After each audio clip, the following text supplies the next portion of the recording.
Olá, eu sou Viviane Cesarino e este é o Memórias do Poder Legislativo. Só para você ter certeza que política tem a ver com tudo o que vivemos na nossa cidade e no nosso dia a dia, eu quero perguntar: você tem medo de dentista? Isso mesmo, medo de dentista? Bom, se tem, a gente vai dar uma informação importante para você lembrar da próxima vez que estiver naquela cadeira. A vivência do profissional é capaz até de estabelecer uma política pública, viu? Foi um dentista que aqui na Assembleia Legislativa, como deputado estadual, aprovou um dos projetos mais importantes para a saúde bucal dos paulistas, o que obriga a utilização do flúor na água distribuída em todo o estado. A medida reduz a prevalência da cárie em cerca de 60%. Emil Razucchi também foi presidente do CROSP, o Conselho Regional de Odontologia do Estado. Muito obrigada pela presença do senhor aqui no Memórias, é uma honra. A honra é toda minha, Viviane. Aliás, eu tenho um apreço muito grande pelo Poder Legislativo, porque ele representa o povo. São os deputados que estão em contato no dia a dia com a população e sentem as vicissitudes e as necessidades da população do Estado. Bom, eu falei na abertura, fiz essa brincadeira com medo de dentista, porque eu sou filha de dentista, eu sei que muita gente tinha medo de encontrar com a minha mãe, já ficava desesperado, assim. Mas vocês têm uma visão de Estado e de política pública muito interessante. Porque o cirurgião dentista, ele recebe durante várias vezes toda a gama de clientes. Então, ele ausculta a opinião desses elementos. Então, ele está em contato direto. E, na verdade, é uma profissão fascinante. Eu tenho poucos anos de formado, mas eu ainda continuo na profissão. Só 57, só? Só 57. Poucos anos de formado. E problema de idade é estado de espírito. Eu brinco muito que eu tenho 78, aparentando 68, com disposição de 38. Adoro, é isso aí. E, na verdade, realmente Deus me deu saúde, me deu disposição e me deu ainda entusiasmo para lutar pelas coisas que eu acho que devem ser feitas para aumentar a qualidade de vida da população. E aí a gente começou a falar de política. Na verdade, isso é importante. Eu me sinto bem, porque antes de ter condições da fluoretação das águas, em 72 eu implantei os bochechos fluorados no serviço público no Brasil, certo? Havia várias experiências, etc., e chegamos até quase 2 milhões de crianças beneficiadas disso de 72 até 78. E depois nós apresentamos na Assembleia aqui o projeto da fluoretação das águas, que é o método mais humano, mais social, porque ele atinge a todas as crianças, sem distinção de ordem social, econômica, educacional. E de um jeito muito fácil. Fácil, sem esforço dos pais, das mães. E naturalmente, porque quem bebe água é natural e recebe esse benefício. E até recentemente, tem um deputado federal que apresentou proibindo o problema da fluoretação das águas. Quando até a década de 80, nós tínhamos 6,7 dentes cariados de 7 a 8 anos. Uma criança de 6 a 7 tinha um índice de 6,7 de dente cariado. Do CPO. Muita coisa. Era muita coisa. E hoje é de menos de 1%. É de 0,90. Quer dizer, dá menos de um dente cariado. Por quê? A fluoretação das águas. E o uso também de pasta com flúor. Mas o essencial é a questão da fluoretação das águas. É na formação do esmalte. Então, ele torna mais resistentes à ação dos ácidos bucais, porque é a primeira fase da cárie dentária, que é uma afecção químico-bacteriana.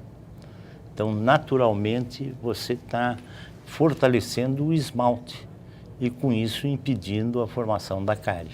Agora, doutor Emil, tem também a questão da perda de dentes, né, para os idosos. E na verdade isso nós conseguimos a questão de fazer um programa de Sorria São Paulo.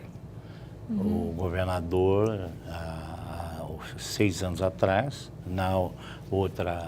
há 7 anos atrás, ele instituiu o Sorria São Paulo para beneficiar aqueles municípios com poucos recursos. O governador Geraldo Alckmin. Não, Geraldo Alckmin. Quer dizer, e ele está expandindo. Hoje são 350 municípios que recebem auxílio do Estado para dar a assistência odontológica. Porque sabe que a assistência odontológica ela é dispendiosa, porque tem o equipamento, o material de consumo caro, certo? E o desenvolvimento do trabalho exige realmente recursos. E ele compreendeu e estabeleceu o Sorria São Paulo. Agora, doutor, eu queria que o senhor contasse para a gente como é que foi esse envolvimento do senhor com a questão na política, porque o senhor foi um estudante de odonto, cursou a universidade, mas assim, eu imagino que a preocupação de muito estudante deve ser como é que eu vou montar meu consultório, como é que eu vou começar ali a ter paciente. Na como realidade, foi eu comecei na política universitária. Eu fui orador do Centro Acadêmico Sampaio Vidal de Araraquara, depois me elegi presidente do Centro Acadêmico, depois fui eleito vice-presidente da UEE, no congresso da UNE em Nova Friburgo, em 1957, eu fui eleito o primeiro vice-líder da bancada paulista, então, que comandava a bancada em plenário. Então, eu tenho essa vivência desta época de política. Então era um olho ali no paciente e um no que estava acontecendo no resto do país. Do país. E nós lutamos pela consolidação da Petrobras, que infelizmente está nesse escândalo aí, que é uma barbaridade, porque isso é um lesa-pátria muito grande, dos minerais atômicos naquela ocasião, da autonomia universitária. Então nós temos um passado de luta, de UEE, de UNE, e com isso nos credenciam realmente a uma visão ampla e restrita da situação no país. E, na verdade, eu tive esse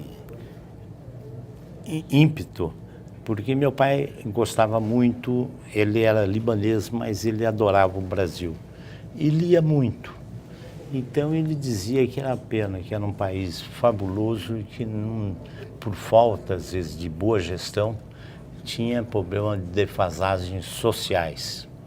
E o que realmente até hoje a gente... Isso que eu ia falar aqui, comentário atual. Atual, porque na verdade a gente vê um país de riquezas extraordinárias e nós vemos desigualdades sociais. Tão brutais. Brutais. Agora, é o problema da educação e o problema de saúde.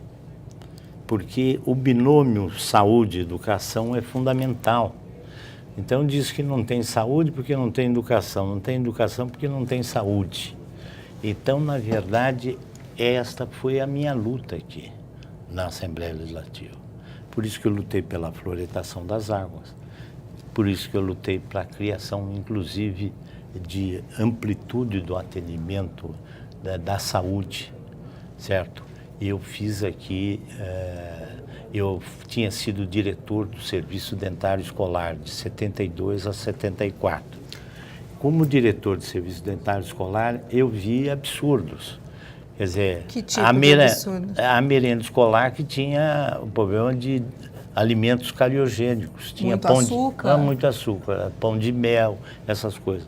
Então, eu propus aqui uma indicação para a criação de um departamento multiprofissional que abrangesse a odontologia, a medicina, a educação em saúde, a nutrição, a fonoaudiologia. Então, realmente, nós conseguimos, com o Paulo Egídio Martins, a criação do Departamento de Assistência Escolar. Mas como é que foi a chegada até aqui? O senhor tinha um consultório? Tinha consultório. Quem é que falou? Vamos colocar esse dentista lá no parlamento? Aliás, o negócio é o seguinte, em 66 saiu o candidato a deputado federal, um colega nosso, o Baldassi, e queriam escolher um candidato que saísse estadual. Em qual partido? MDB. MDB. Em 66. E, na verdade, o problema é o seguinte, se brincava muito que era o movimento dos dentistas do Brasil. Então eram os candidatos com um sorriso mais bonito que tinha. E, na verdade, aí me escolheram, mas eu saí candidato em agosto e a eleição era 3 de outubro. Muito pertinho. Pertinho. Mesmo assim, eu tive uma votação na minha cidade. Por isso que quando você perguntou... Vamos falar da cidade. Pederneiras, no interior de São Paulo. Pederneiras City, perto de Jaú City. E, na realidade, naquela ocasião, dos votos válidos, eu tive 60% lá. Foi uma votação expressiva, muito expressiva. A juventude assimilou e tal. Mas fiquei como suplente. Aí eu só fui candidato em 74, em 70 eu não fui candidato. E naquela ocasião o prefeito Faria Lima saiu do MDB e foi para a Arena. E houve uma reunião, etc. Nós éramos, pelo meu feitio político, de política universitária, e depois, então... Houve um consenso naquela ocasião, porque havia a possibilidade dele ser candidato a presidente da República, por vias indiretas. Mas ele precisava estar porque ele era general de 4 estrelas, ele era brigadeiro, e precisava estar no partido. E com isso nós fomos induzidos. E depois não conseguimos sair da Arena, certo? Porque o senhor fez também a troca? Eu fiz. Mas como é que foi fazer essa troca, assim, não para um foi líder muito, estudantil, não foi muito um homem com fácil. visão de política pública? Não foi muito fácil na ocasião. Imagino. Mas é que nós tínhamos feito naquela ocasião um trabalho que era que a maioria iria seguir a maioria. Então, uma questão partidária mesmo, assim, de acordo. De acordo. E ele realmente foi um dos melhores prefeitos que São Paulo teve, o brigadeiro Faria Lima. Foi um prefeito extraordinário, fez as marginais, tinha uma visão mais ampla e era um trabalhador e um prefeito magnífico. Basta dizer que é considerado, ele e o Prestes Maia, como os melhores prefeitos que São Paulo já teve. Mas quando o senhor chegou aqui, então, no mandato de 75 a 79, o senhor veio pela Arena, então? E o senhor não escutou de alguém, assim, não aqui, ou de repente, mas ele virou a casaca, que negócio é esse, de sair da oposição para a situação? O problema é o seguinte, na verdade, você fica numa situação delicada, mas o que vale no homem público é o seu discernimento, a sua responsabilidade e, acima, o seu civismo e o seu idealismo. Então, eu sempre lutei e tenho um passado de luta magnífico. Na classe, eu fui 10 vezes reeleito presidente do Conselho Regional da Amazônia. A gente vai chegar lá ainda para contar essa história. E, na verdade, para você ter uma ideia, também eu lhe mostrei, e a última vez que eu fui candidato, eu tive votação em todos os municípios do estado de São Paulo e em todos os colégios eleitorais da capital. Eu estou perguntando porque, assim, eu imagino que na época, hoje deve ser como sair do PSDB para o PT ou do PT para o PSDB, uma mudança ideológica mesmo. Não, o problema é o seguinte, naquela ocasião você estava praticamente circunscrito a um lado de outro. Só tinham os dois lados. Dois lados.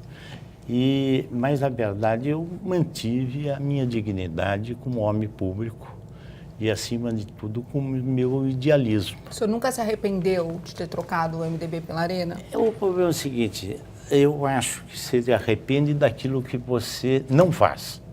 Daquilo que você faz, você tomou uma decisão. Você tem de tomar uma decisão. Homem público, é por isso que eu nunca fiquei em cima do muro. Não gosto de ficar em cima do muro, porque na realidade você tem de tomar decisões, porque você tem uma responsabilidade a cumprir. E não olhar mais para trás. Certo. Então, e na eleição, na última eleição de 82, você tinha de votar de governador até vereador, que era prefeito, vereador, deputado, etc., de um partido só. Mesmo assim, eu tive votação em todos os municípios do estado e em todos os colégios eleitorais da capital. Então, é realmente uma situação interessante, porque eu tenho o respeito e o apreço dos meus colegas. Vamos falar um pouquinho mais no próximo bloco, deputado, da chegada do senhor aqui, Pois do não. dentista na Assembleia Legislativa? Tá ótimo. Daqui a pouquinho, então, a gente volta com mais memórias. Não sai daí, até já.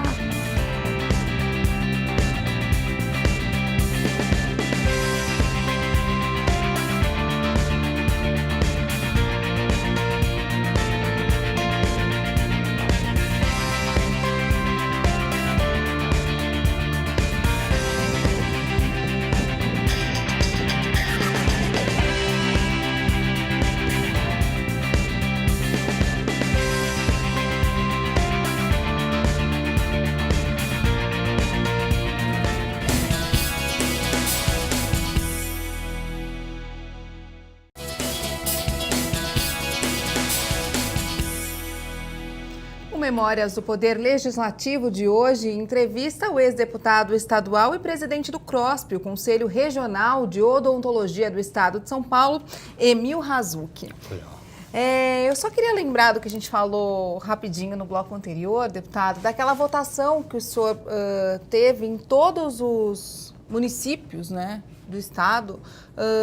Eu achei muito bacana o senhor lembrar disso até hoje. Eu queria saber o que o senhor atribui essa votação, assim, basicamente. É por causa da minha luta em favor da classe odontológica.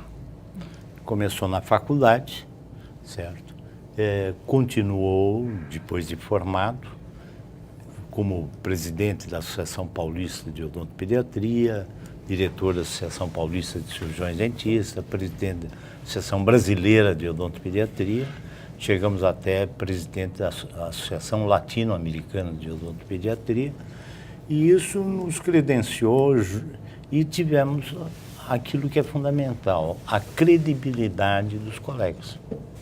A coerência. É um voto de confiança. De confiança, mesmo. É um voto de confiança. Aliás, eu tenho de agradecer aos cirurgiões dentistas, porque eles me presenteiam com essa consideração. Tá certo, eu fiz merecedora. E na vida você tem de ter a credibilidade dos seus elementos, dos seus semelhantes. Eu sempre visei o bem-estar e a valorização do profissional cirurgião dentista. Então, viemos aqui para a Assembleia. Na verdade, depois de 2 anos de diretor do Serviço Dentário Escolar, que eu trabalhei com a ministra Esther de Figueiredo Ferraz, uma pessoa extraordinária, e, por sinal, filha de cirurgião dentista. Isso é importante, sei como sei como é. Então, na verdade, cheguei aqui, eu tive um pouco de decepção, porque o Poder Legislativo, naquela ocasião, qualquer projeto que causasse despesa, ele era inconstitucional naquela ocasião. A Constituição de 88 que mudou isso, de 5 de outubro de 88. Mas era um absurdo. Você apresentava um projeto e não poderia ter despesa. O senhor lembra de por exemplo, que não foi sancionado, que foi vetado, de repente, pelo governador, e aí o senhor ficou, assim, chateado? Na verdade, é o seguinte, você tem uma série de coisas, inclusive da fluoretação. Nós apresentamos o projeto Depois, nós chegamos tivemos reunião com o governador, com o Francisco de Barros, que era o secretário, que ele dizia que não podia, etc. e tal. Da saúde? Não, do saneamento. E nós conseguimos transformar o projeto Ipsiliter, transformar em decreto até hoje em vigor da floretação. Que surgiu... Então foi melhor decreto do que projeto de lei? Não, porque eles achavam que era inconstitucional. Ah, também teve essa questão. Então. Porque era problema da despesa. De gerar o custo de então, colocar o flúor na água do estado aí, inteiro. Secretário, o problema é o seguinte, se põe o cloro no tratamento da água, certo? O problema de bactérias, etc., então o senhor tem um gasto. E por que não pode pôr flúor? Como é que é a operação de colocar esse flúor? Flúor é o ácido fluorsilícico que se usa hoje, que é um resíduo da indústria petroquímica, de adubos. É jogado no rio, certo? E o ácido fluorsilícico dá essa grande vantagem. Na odontogênese, na formação do dente, ele se agrega e forma uma camada de fluorapatita de cálcio, certo? Que dá resistência, como eu já disse, ao dente. Mas eu digo assim, a operação de colocar ele na água era... as pessoas encaravam na época como maluquice, assim, como uma operação simples, ou só pensavam no custo? Quando o senhor falou dessa ideia, assim? Nessa custo, e também tinha, na ocasião, tinha um grande comunicador, que era o Trabuco, tinha um amigo que era americano, que era contra o flúor. Na água. Ixi. E, na realidade, isso usa-se nos Estados Unidos, na Inglaterra, em todos os países escandinavos, etc. E a Organização Mundial de Saúde está aí, e os estudos que foram feitos, nenhuma substância foi tão estudada como o flúor. Então não há o que se questionar. Não questionar. Quer dizer, é uma de segurança total. É o método mais seguro que se tem, certo? E de mais fácil controle, porque você vê todo dia a porcentagem de flúor que tem na água. Então, é altamente eficaz e eficiente. As duas coisas. Eficaz porque é mais barato, eficiente porque dá o resultado. Então, era uma luta que na década de 30, já nos Estados Unidos, se faziam pesquisas, certo? E a primeira cidade aqui no Brasil foi em 53, foi em Baixo Guandu, no Espírito Santo.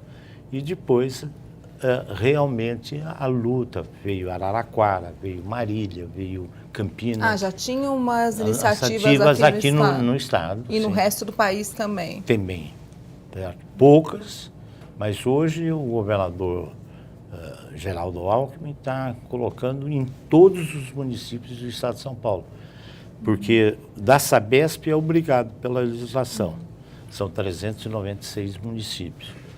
Grande parte dos municípios tem também serviços autônomos. Autarquias. É o caso de Ribeirão Preto. Autarquias. Que tem o DAERP. DAERP. E as cidades pequenas que não têm sistema. Então, essas cidades pequenas, o governador Geraldo Alckmin estabeleceu, através de um convênio com o Conselho, quando nós éramos presidente, certo, de fazer a floretação das águas de todas as cidades. O governador tem sido e foi uma pessoa de uma visão. Também na área médica, né? Ele é profissional de saúde. Está muito ligado. Ligado.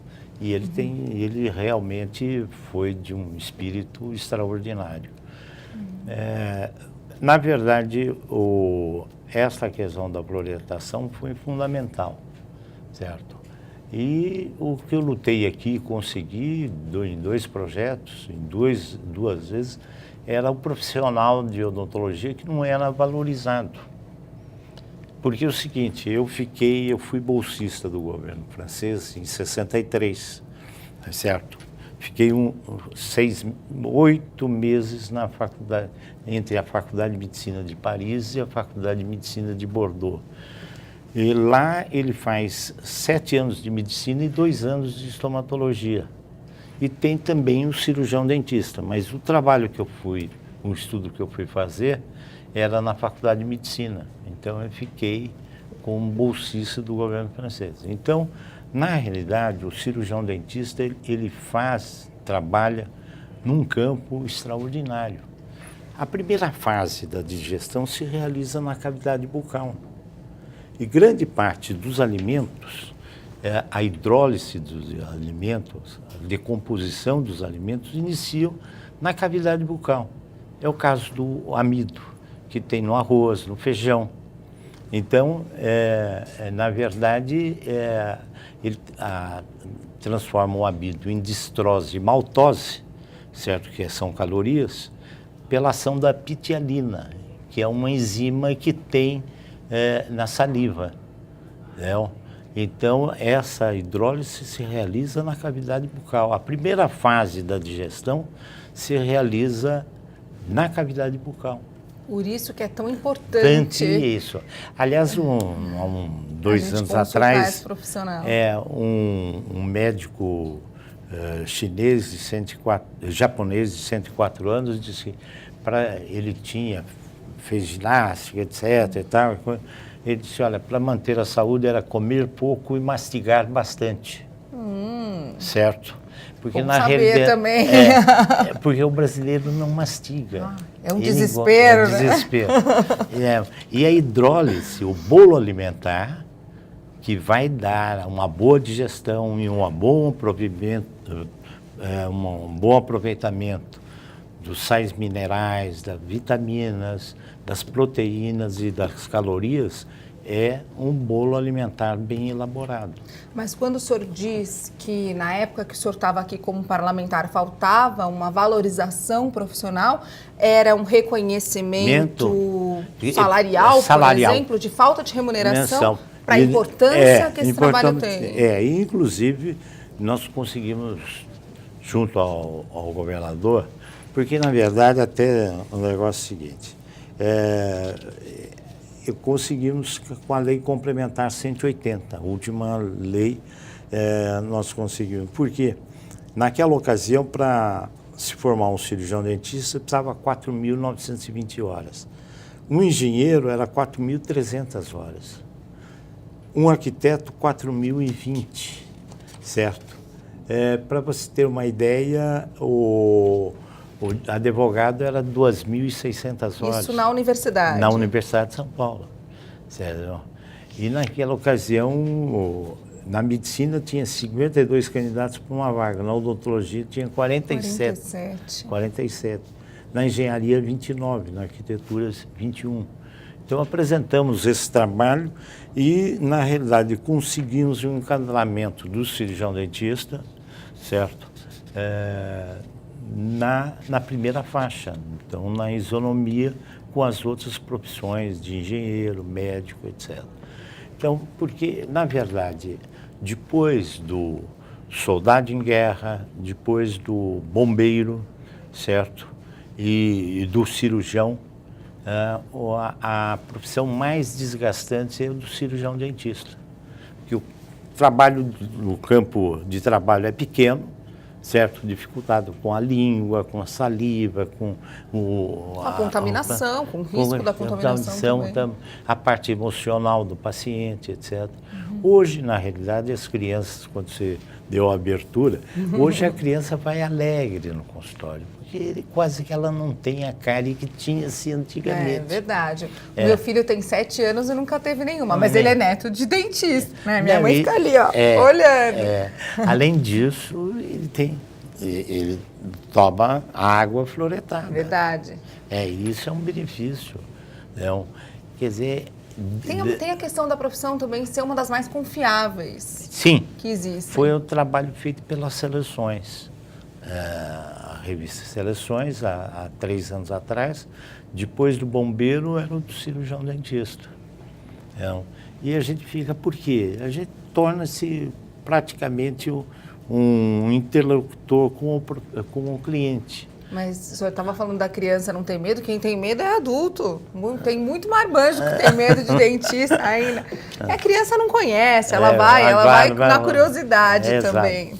Mas, deputado, voltando um pouquinho no que o senhor falou da decepção de repente, não conseguir concretizar em termos de projeto de lei o que o senhor idealizava como política pública, apesar das vitórias todas que a gente tem falado até agora, o senhor usou a palavra decepção. Ficou mesmo decepcionado com a impossibilidade ou com a convivência, com negociação? Com aqui tinha ótimos colegas. Me conta. Ótimos colegas. Eu fiz um discurso em que eu conclamava na ocasião que era o momento da afirmação do poder político.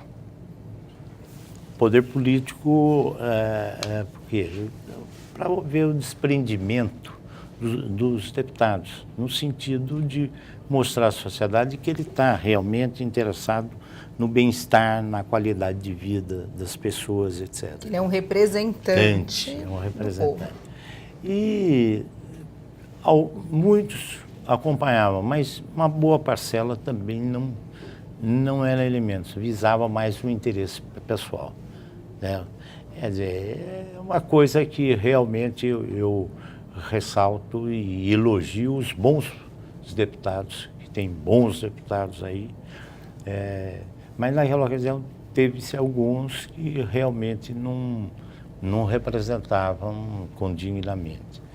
E em segundo lugar, a legislação em vigor na ocasião, que é o principal da minha decepção, é que cerceava, como eu disse, a Constituição só de 88 que corrigiu isso. Você não tinha poder nenhum. A impossibilidade de fazer mais. Fazer mais. Essa impossibilidade realmente foi a parte decepcionante que eu tive do poder. Mais frustração do que decepção? Decepção. Uma frustração muito grande, por isso que eu não quis mais ser candidato. Certo? E aí começa um novo capítulo, né, nessa história, que é o capítulo do CROSP. Do CROSP. Vamos contar no próximo bloco? Vamos. Desculpa te interromper um pouquinho. Aliás, é uma luta que começa desde 1959, né? Vamos ter que voltar bastante no próximo bloco. Acompanhe com a gente, não sai daí, daqui a pouco tem mais memórias. Até já.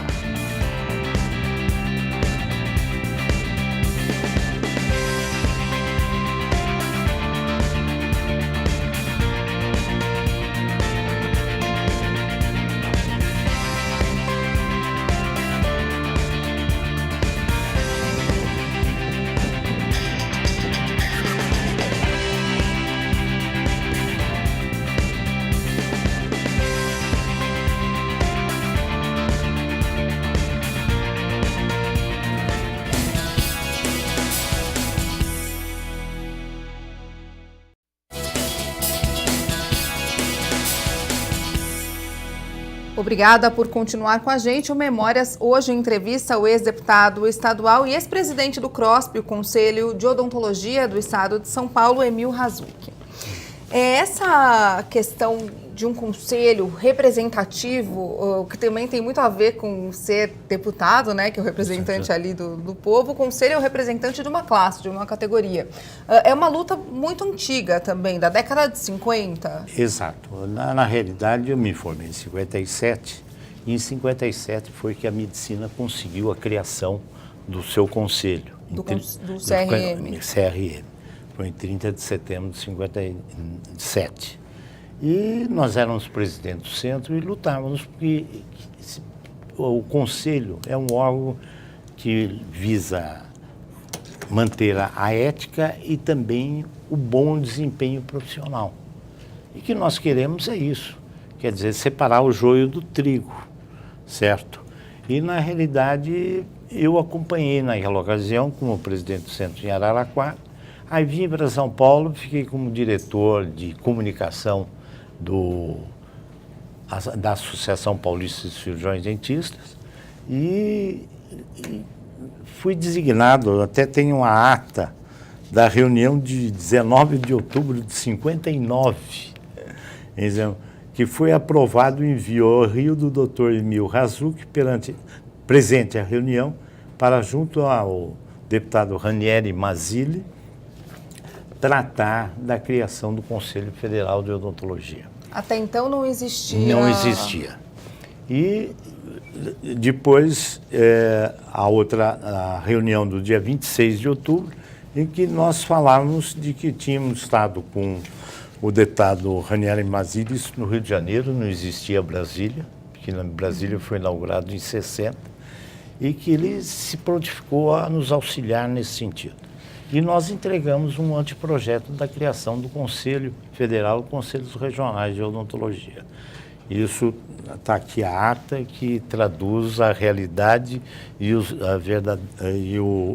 fatos. E, na verdade, só foi aprovado em abril de 64. O Juscelino enviou a mensagem em 60. Nós tivemos um colega, o ministro Pedro Paulo Pinido, ele foi ministro da Educação, e depois, quando houve o problema com Mário Pinotti, que era o ministro da Saúde, ele acumulou o Ministério da Educação e o Ministério da Saúde. E, nessa ocasião, em setembro, em agosto, ele mandou ao presidente, e o presidente mandou em setembro para a Câmara Federal o projeto da criação dos conselhos.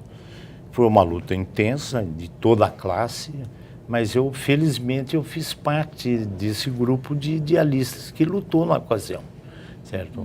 Foram inúmeros colegas que lutaram, mas devido a acompanhar a luta que a medicina teve naquela ocasião, nós sentimos que era a maneira certa, porque é o guardião da ética, os conselhos, e também o bom desempenho profissional. E é onde o paciente pode procurar uma ajuda quando precisa fazer uma denúncia. Exato. Ou para ter um apoio ali. Um apoio, isso é fundamental.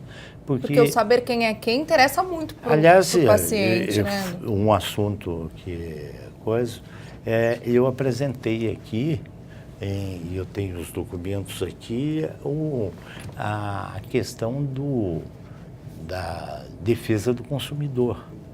Em 22 de março de 1976, eu apresentei para a criação de um órgão de defesa do consumidor. Porque hoje o melhor órgão de defesa do consumidor é o francês. E eu tinha estado na França e acompanhei. Então, eu apresentei não só a criação no Estado, mas na União de um órgão de defesa do consumidor. Eu tenho os documentos aí, a indicação e a moção para a criação, e inclusive de uma comissão de defesa do consumidor na Assembleia Legislativa. Isso em 1976, quando a Lei de Defesa do Consumidor é de 1991. Então, 15 anos antes, nós lutávamos por isso aqui nessa casa. E uma das coisas que me decepcionou é que eu apresentei de criar um seminário de defesa do consumidor na casa, e, naquela ocasião, o MDB foi contra e não aprovou.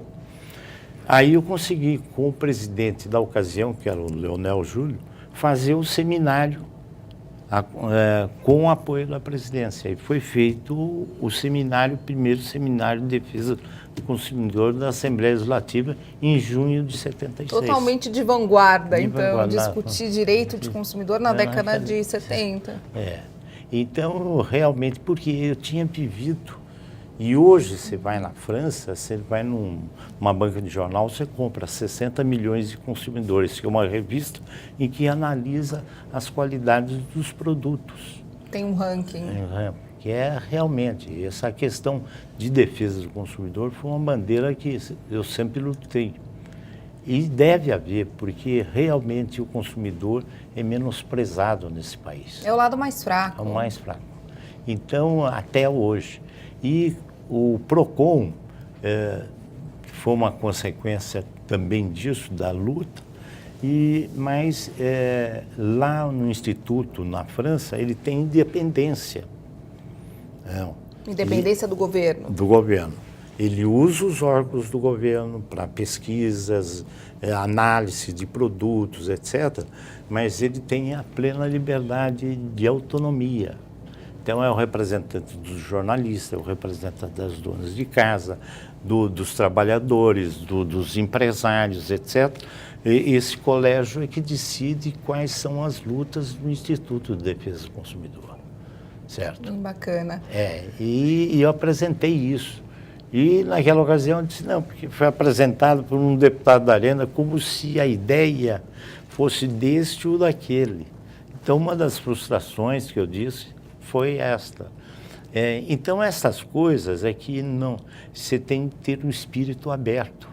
Uma cabeça aberta. E que às vezes não tem. Não. Mas, na verdade, o Conselho foi uma luta muito grande.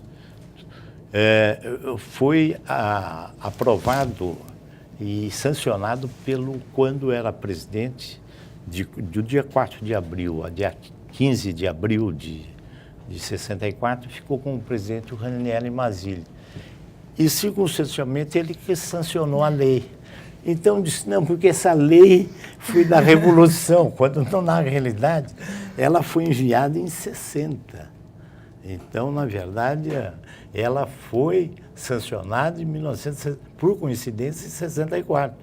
Daquele que eu tinha levado em 59 o anteprojeto e ele disse que iria apoiar. Porque ele disse, não, isso é um órgão moralizador e de defesa da população. Então, circunstancialmente, ele que dia 14 de abril de 64, ele que sancionou essa lei. Bom, hoje o CROSP é uma instituição fortalecida. Muito, muito. Que tem uma atuação importante, inclusive, no parlamento. Sim. E o senhor passou 20 anos à frente na presidência. E eu fui de 88 até 1996, 8 anos. Depois eu voltei em 2001 até 2013. E em todas as eleições, nós tivemos a maioria absoluta. Eu tive 2 eleições com 91% da votação e isso foi usado quando o TRE ainda emprestava as urnas eletrônicas. Hoje eles não estão emprestando mais. Mas eu tenho uma honra de realmente... E eu não quis continuar porque eu já achava que deveria ceder para outros, certo? Apesar que a gente sempre tem um espírito novo a achar que deve se fazer mais. E eu tenho, no dia a dia, quem tem idealismo, que tem luta, eu digo que os anos enrugam o rosto.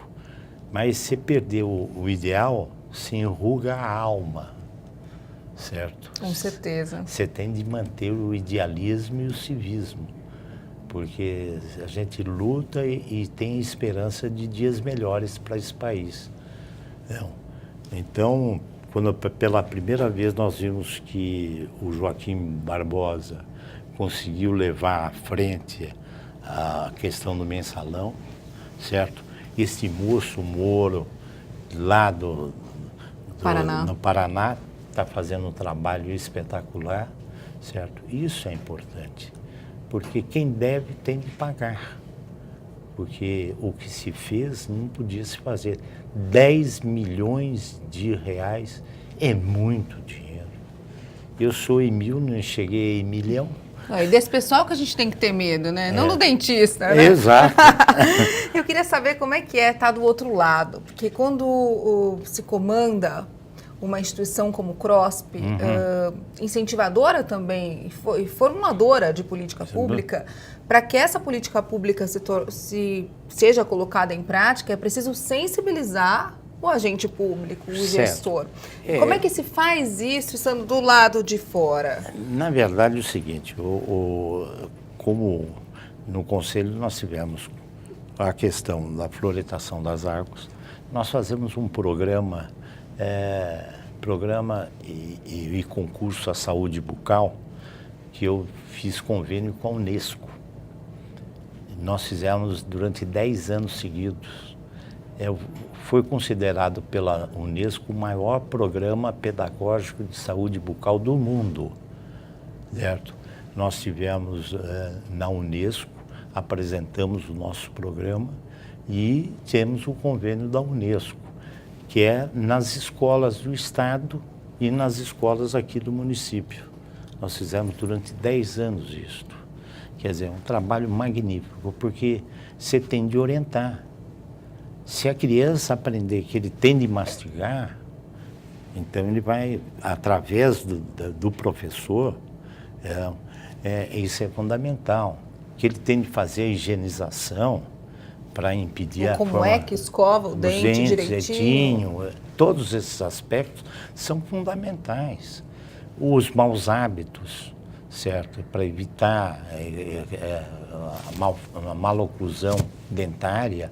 São todos esses preceitos que devem ser cumpridos e orientados para nós termos a questão praticamente de economia pública. Lá na frente. Lá na frente, economia pública. E de melhor qualidade de vida, porque não há material melhor que o próprio esmalte do dente. Então, o que nós sentimos é isso. Nós fizemos isso. Nós fizemos um programa sobre câncer bucal. Deixa eu mostrar aqui. Programa de prevenção de câncer bucal, certo? Para se ter uma ideia, nós distribuímos 18 milhões desse folder, que ele pode fazer o autoexame. O autoexame. Porque hoje, para você ter uma ideia, no adulto, no homem, é a 5ª incidência de câncer e na mulher é a 9ª, certo? Então, e traz uma mutilação terrível o câncer de boca, certo?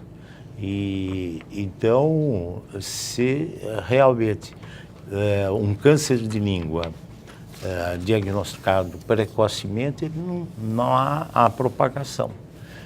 Então, nós temos realmente um passado de luta muito grande na classe. Pois é, vou até mostrar. Isso aqui são só as homenagens desse ano. Que a gente está acabando, só tem mais um minutinho de programa. Deixa eu ver se está tudo aqui na ordem certinha. Para a gente mostrar. Se eu não virei nenhum de ponta cabeça sem querer aqui. Esse é o princípio. São todas as homenagens recebidas pelo senhor só em 2014. Exato. Eu recebi do mérito odontológico do Conselho Federal de Odontologia. O ano passado eu recebi do Conselho Regional de Odontologia, o outro do Federal. Recebi esse ano do sócio benemérito da Associação Brasileira de Odontopediatria e o de mérito nacional do Conselho Federal de Odontologia, que é a maior. É esse daqui, a honra ao mérito odontológico. E recentemente, esses dias, eu recebi no Ceará outro prêmio também, a medalha de mérito odontológico. Olha, eu só tenho a agradecer a presença do senhor aqui, um dentista tão visionário. Muito obrigada. Eu que agradeço e quero cumprimentar a senhora, sua mãe, por uma filha tão brilhante. A doutora Maria Rita. A Maria Rita. Ela vai ficar toda. Bom, não tem melhor forma de agradecer um trabalho desse do que com um sorriso, né? Que é nosso cartão de visita, ela sempre me disse isso.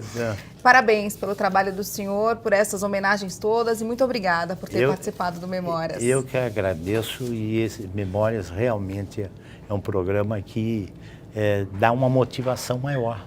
Serve de estímulo, certo? Porque na vida você tem a questão dos estímulos e da motivação para realmente lutar por aquilo que todos nós queremos, uma qualidade de vida melhor para a nossa população. Isso aí, muito obrigada. Eu que agradeço. E obrigada para você também que ficou com a gente durante todo esse programa. O Memórias volta na semana que vem. Até mais.